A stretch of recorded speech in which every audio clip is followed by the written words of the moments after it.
ఇప్పుడు నిజం చెప్పాలంటే ఫ్రీ బస్ వల్ల మాత్రం మ్యాక్సిమం మాకు ఫ్రీ బస్ వల్ల ఇబ్బంది అయిందన్న. ఫ్రీ బస్ వచ్చినప్పటి నుంచి డిస్ట్రిక్ట్ బండ్లు మాకు ఇక్కడికి వచ్చేసాయి. అది కాంపిటీషన్ అయిపోయింది, కాంపిటీషన్ పెరిగిపోయింది. ఇప్పుడు మేము 50 అడిగామంటావు, 50 నేను అడిగితే పక్కన ఆడు డిస్ట్రిక్ట్ బండి వాడు వచ్చేసి 40, 30, 20 కూడా పోవడానికి రెడీగా ఉన్నాడు. చాలు ఏదో ఎందుకంటే దూరం నుంచి వచ్చాడు, ఏది దొరికినా వెళ్ళిపోతాడు. ఏమంటారు అంటే ఇప్పుడు 2-వీలర్కి గ్రీన్ ప్లేట్ మన ఎల్లో ప్లేట్ లేకుండా టాక్సీ ప్లేట్ లేకుండా వాళ్ళు చేస్తూ ఉన్నారు. ఏమన్నా ప్రభావం చూపిస్తుందా 2-వీలర్ వాళ్ళు? ఇప్పుడు 2-వీలర్ అంటే చెప్తాను, 2-వీలర్లో ఎలా ఉంది, 2-వీలర్ ఉన్నవాడు ఏం చేస్తున్నాడు, తను జాబ్ చేసుకుంటూ జాబ్కి వెళ్తున్నాడు, వైట్ ప్లేట్ ఉన్నా కానీ జాబ్కి వెళ్తున్నాడు, అక్కడి నుంచి మళ్ళీ ర్యాపిడో ఆన్ చేసుకుంటున్నాడు, అక్కడి నుంచి ఎక్కించుకొని వచ్చేస్తున్నాడు. ఎందుకంటే ఈ ర్యాపిడో వాళ్ళు చేసే తప్పు. ఎల్లో ప్లేట్ ఉన్న వాళ్ళకే ఇవ్వాలి, ఓకేనా. నెక్స్ట్ వాడు హెల్మెట్ పెట్టాడు, ఇంకోటి ఇద్దరున్నా తీసుకెళ్తున్నాడు. అమ్మాయిలు ఉంటే ఇంకా బాగుంటుంది అనుకుంటున్నాడు, హ్యాపీగా కదా, ఎంజాయ్, డబ్బుకి డబ్బు వస్తుంది. వాళ్ళే చెప్తున్నారు అమ్మాయిలే, దాంట్లో ఎంత పేమెంట్ చూపిస్తుందో దానికంటే 20 రూపాయలు ఎక్కువ తీసుకొని ముగ్గురం వెళ్దాం అంటున్నాడు, ఎక్కించుకొని వెళ్ళిపోతున్నారు. 2-వీలర్ మీద అట్లా ఉంది, 100% నడుస్తుంది. మేము ఇక్కడ చూస్తున్నాం, చాలా మందిని చూశాను, ఇద్దరిని ఎక్కించుకొని వెళ్తాడు, ఒక్కరిని కాదు. ఏమన్నా ప్రభుత్వం తరఫు నుంచి ఏదైనా ఆన్లైన్ మీకు దీనికి సంబంధించిన యాప్ ఇంట్రొడ్యూస్ చేస్తేనే బెనిఫిట్? ప్రభుత్వం తరఫు నుంచి అన్నా మేము చెప్తే మాత్రం జరగదు. మేము చాలా కోరుకుంటాం, కానీ జరుగుతుందా చెప్పండి. ఇప్పుడు అంతెందుకు, రేవంత్ రెడ్డి గారే చెప్పారు ఏమని, సంవత్సరానికి మీకు ఇంత ఇస్తామన్నారు. ఇప్పటిదాకా దిక్కు లేదు, ఎవరికి చెప్పాలి చెప్పండి.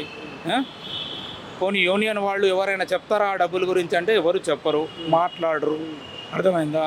మీరు అలా చేయండి, మీరు ఇలా చేయండి, మీరు రండి, మా దగ్గర రండి, మా దాంట్లో జాయిన్ అవ్వండి, మీ ఫోటో ఇవ్వండి, మీరు ఇన్ని డబ్బులు కట్టండి, దాని తర్వాత మా మెంబర్షిప్ వస్తుంది, మీకు కార్డు ఇస్తాము, ఈ కార్డు ఉంటే ఎక్కడైనా ఏమైనా అయితే మేము వస్తాము. ఏమన్నా అయితే అంటే ఏమైనా చేసుకుంటూ కూర్చోవాలి. ఆ రోజు మాట చెప్తున్నాను, గొడవలు లేనిపోని మనకెందుకు చెప్పండి. మేము వచ్చింది కష్టపడి పని చేసుకోవాలి, ఏదో 4 రూపాయలు సంపాదించి ఇంట్లో భార్య పిల్లల్ని పోషించుకోవాలని మేము చూస్తూ ఉంటాం, అంతే తప్ప మాకెందుకు అవసరమా చెప్పండి ఇవన్నీ. ఇప్పుడు అందుకోసం ఏంటి, అక్కడి నుంచి డబ్బులు వస్తున్నాయో లేదో కూడా మాకు తెలియదు, నిజంగా ఇస్తున్నాడా లేదా అనేది తెలియదు. ఏమంటారు అంటే కష్టపడి చెమటక ఎండకి వెళ్ళేది మీరు, పుణ్యానికి కమిషన్లు కంపెనీ కొడుతుంది అంటారు. కంపల్సరీ అది. ఎందుకంటే ఊబర్ని చూసి ఓలాని చూసి ర్యాపిడోని చూసి ఇంకా కొన్ని సంస్థలు వచ్చినాయి, చాలా ఉన్నాయి, అవన్నీ వచ్చాయి. మెల్లమెల్లగా వాళ్ళు ఏమనుకుంటున్నారు, దీంట్లో ఈజీగా సంపాదించవచ్చు, ఏం లేదు, కష్టపడేటోడు ఎదుటోడు, వాడు కష్టపడతాడు, తినే సొమ్మంతా మేము తినొచ్చు హ్యాపీగా, దాంట్లో ఎక్కువ అవసరం లేదు, వాడు డిసైడ్ చేసుకుంటాడు, వానికి ఎంత రావాలనేది వాడు డిసైడ్ చేస్తాడు, వానికి అంత వస్తుంది 100%. మాకు రావట్లేదు 100%, కష్టపడేటోడికి రావట్లే డబ్బు, మధ్యవర్తికి వస్తుంది. ఎంత ఒక ఆటోని మెయింటైన్ చేయాలంటే మంత్లీ ఎంత ఖర్చు అవుతుంటుంది? ఒక ఆటో రియల్గా కరెక్ట్గా మెయింటైన్ చేయాలి అంటే ఖచ్చితంగా 3,000 పెట్టుకోవాలి. 3,000 పెట్టుకోవాలి. అది ఓన్ ఆటో ఉంటే కూడా లేదు. ఇప్పుడు ఆ 3,000 పెట్టాలి అంటే ఏం చేయాలి, దానికి ఆయిల్ చేంజ్ ఉంటుంది, సర్వీసింగ్ ఉంటుంది, గ్రీసింగ్ ఉంటుంది, ఇవన్నీ చేయించాలి. ఖచ్చితంగా అన్నీ నీట్గా పెట్టుకోవాలంటే అంత అవుతుంది. ప్లస్ ఇప్పుడు చూడండి, ఇంకోటి ఫిట్నెస్ కావాలి అంటారు, ఫిట్నెస్ ఆటో ఫిట్నెస్ ఉంటుంది, ఇయర్లీ ఒకసారి లేదా 2 ఇయర్స్కి ఒకసారి ఇస్తారు. ఆ ఫిట్నెస్లో ఎలా ఉంది, కంపల్సరీ ఇన్సూరెన్స్ కావాలి అంటున్నారు. ఇన్సూరెన్స్ వచ్చేసి 16,000, 17,000 ఉంది. 17,000 ఎక్కడి నుంచి కట్టాలి మేము చెప్పండి? ఇన్సూరెన్స్ కట్టాలి.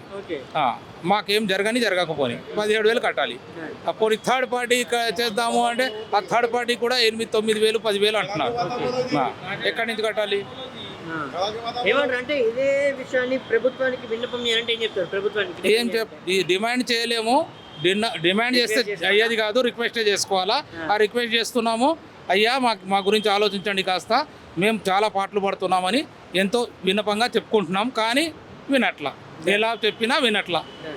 ఏమైందన్నా ప్రభుత్వం మారినాక రేషన్ కార్డులు వచ్చినాయా? రేషన్ కార్డులు ఇంకా రాలా.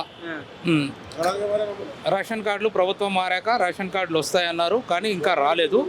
మేబీ వస్తుండొచ్చు, టైం పడుతుంది అనుకుంటా, ఎందుకంటే చాలా జనాలు ఉన్నారు కాబట్టి. ఓకే, వాళ్ళకు కూడా వర్క్ చేయాలి కదా 100% టైం ఇప్పటి వరకు ఇచ్చినటువంటి 6 గ్యారెంటీలో మీరు ఎన్నిటి వల్ల లబ్ధి పొందారు? ఇప్పుడు బస్సు ఫ్రీ అయింది కదా, దానివల్ల లబ్ధి పొందాం మేము. దానివల్ల ఓకే.